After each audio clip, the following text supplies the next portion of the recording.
أعوذ بالله من الشيطان الرجيم. بسم الله الرحمن الرحيم.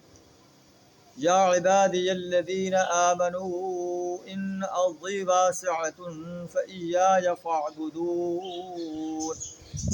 كل نفس ذائقة الموت ثم إلينا ترجعون. صدق اللہ العظیم. سورہ العنکبوت آیت نمبر 56 اور 57 آپ کے سامنے تلاوت کی. ان آیات کے اندر اللہ تعالیٰ اہل ایمان کو رہنمائی دے رہا ہے، خاص کر اس وقت جو اہل ایمان مکہ مکرمہ کے اندر موجود تھے، اور قرآن چونکہ آفاقی کتاب ہے، پوری انسانیت کے لیے جو قرآن پر ایمان لاتے ہیں ان کے لیے گائیڈ لائن دی جا رہی ہے کہ یا عبادی الذین آمنو، اے میرے وہ بندوں جو ایمان لائے ہو، ان ارضی واسعۃ، میری زمین وسیع ہے. اگر مکہ کے اندر تمہیں اپنے ایمان پر قائم رہنا مشکل نظر آ رہا ہے، فإجا، تو میری اس زمین کی طرف چلے جاؤ جہاں امن تمہیں میسر ہے.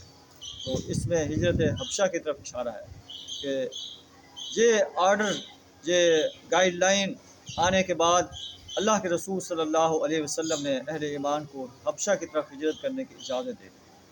وہاں جا کر فإیایا فاعبدون، میری ہی بندگی کرو، میری ہی پرستش کرو، میری ہی غلامی اختیار کرو، میری ہی اطاعت کرو.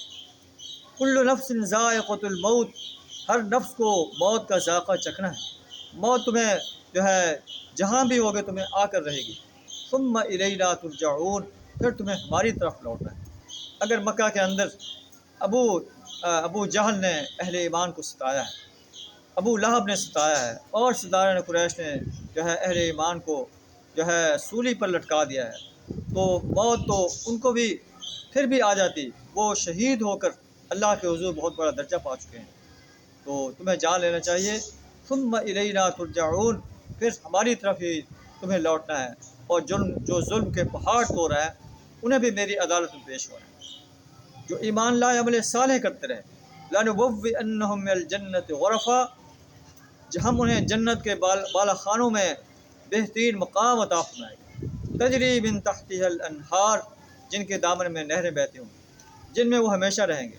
نعم اجر العاملین، عمل کرنے والوں کا کتنا ہی حسین اجر ہے. الذین صبروا وعلی ربہم یتوکلون، جو صبر کرتے ہیں اپنے رب پر توکل کرتے ہیں. وَكَأَيٍّ مِّن دَابَّةٍ لَّا تَحْمِلُ رِزْقَهَا، کتنے ہی جاندار ہیں جو اپنا رزق اٹھائے ہوئے نہیں ہیں. اللہ یرزقها وإیاکم، اللہ انہیں بھی رزق دیتا ہے اور اللہ تمہارا بھی رازق ہے. رزق کی پرواہ نہ کرو، جہاں تمہاری آسانی ہے وہاں چلے جاؤ، اللہ وہاں بھی تمہارے رزق کا بندوبست کر دے گا. وَهُوَ السَّمِيعُ الْعَلِيمُ، اللہ سب کچھ سنتا اور جانتا ہے. اللہ سے دعا رحم میں قرآن کی ان سنہری ہدایات کو اپنانے کی توفیق عطا فرمائے. وآخر دعوانا ان الحمد للہ رب العالمین.